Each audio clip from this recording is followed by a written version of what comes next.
మార్గదర్శి chit funds కేసులో రామోజీరావుకి సుప్రీంకోర్టులో shock తగిలింది. అయితే మార్గదర్శి ఎండీగా ఉన్నటువంటి శైలజా కిరణ్ గతంలో ఏదైతే మార్గదర్శికి సంబంధించి కొంత అవినీతి జరిగింది, మార్గదర్శిలో పెట్టుబడులు పెట్టిన వారి ఆ డబ్బులంతా కూడా అవినీతిగా తరలించారనే దానిపైన కూడా కొంత వాదనలు వచ్చినటువంటి నేపథ్యంలో ఏపీలో దాదాపు రామోజీరావుపై అలాగే మార్గదర్శి ఎండీ శైలజా కిరణ్ పై అలాగే మార్గదర్శి కంపెనీ పైన కూడా ఇప్పటికే కేసులు నమోదు చేశారు. దానికి సంబంధించి ఏపీలో కూడా ఈ కేసులకు సంబంధించి ఏపీ హైకోర్టు విచారణ కూడా జరిపిస్తుంది. అయితే దీనికి సంబంధించి ఏవైతే ఏపీలో విచారణ జరుపుతున్నటువంటి కేసులు ఉందో వాటిని తెలంగాణ హైకోర్టుకు మార్చాలని చెప్పేసి సుప్రీంకోర్టులో మార్గదర్శికి సంబంధించిన లాయర్లు పిటిషన్ వేశారు. ఆ పిటిషన్ కి సంబంధించి ఇప్పటికే విచారించినటువంటి కోర్టు దానిపైన తీర్పుని వెలువరించింది.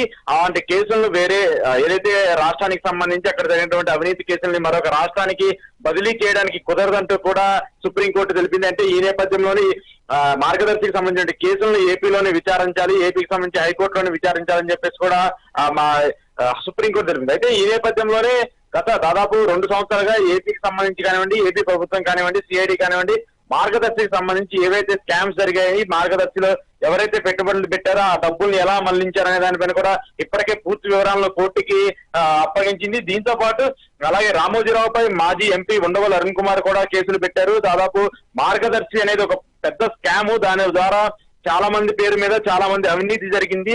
దాదాపు ఆ కంపెనీలో పనిచేసేటువంటి బోర్డు మెంబర్లు ఎవరైతే ఉన్నారో వాళ్ళకి సపరేట్ గా ఒక దొంగ కంపెనీలు క్రియేట్ చేసి మార్గదర్శికి వచ్చినటువంటి డబ్బులన్నింటినీ దానికి మళ్లించారంటూ కూడా ఇప్పటికే ఉండవల్లి అరుణ్ కుమార్ రామోజీరావుపై పిటిషన్ వేశారు. అది ఇప్పటి నుంచే కాదు, దాదాపు 10 సంవత్సరాల నుంచి దానికి సంబంధించి కేసు నడుస్తూనే ఉంది. ఈ నేపథ్యానికి సంబంధించి ఆయన ఏదైతే ఉండవల్లి అరుణ్ కుమార్ వేసినటువంటి పిటిషన్ ని పరిగణలోకి తీసుకుంటూ ఏపీ ప్రభుత్వం కూడా మార్గదర్శి చేసినటువంటి అవినీతి పైన కూడా కొన్ని లెక్కలు ఎండగట్టింది. దానికి సంబంధించి కూడా సుప్రీంకోర్టుకి హైకోర్టు కానివ్వండి, అలాగే సుప్రీంకోర్టు కానివ్వండి పిటిషన్ లాగలేదు. ఈ నేపథ్యంలో సుప్రీంకోర్టు రామోజీరావు అలాగే మార్గదర్శికి సంబంధించి వేసినటువంటి పిటిషన్ తిరస్కరించి ఏపీ హైకోర్టులోనే విచారించాలి కేసులు అని చెప్పేసి కూడా చెప్పింది. సో ఇప్పుడు సుప్రీంకోర్టు ఇచ్చినటువంటి తీర్పు ప్రకారం ఏపీ హైకోర్టు రామోజీరావుపై అలాగే శైలజా కిరణ్ పైన కూడా విచారణ జరిపించేందుకు ఆదేశాలు ఇవ్వనుంది. మరి విచారణకు రామోజీరావు సహకరిస్తారా లేదా అనేది కూడా చూడాల్సింది. ఏదేమైనప్పటికీ మార్గదర్శికి సంబంధించి గత కొంతకాలంగా జరుగుతున్నటువంటి ఉత్కంఠకు అలాగే ఈ కేసులకు సంబంధించి జరగాల్సిన విచారణకు బ్రేక్ పడినటువంటి నేపథ్యంలో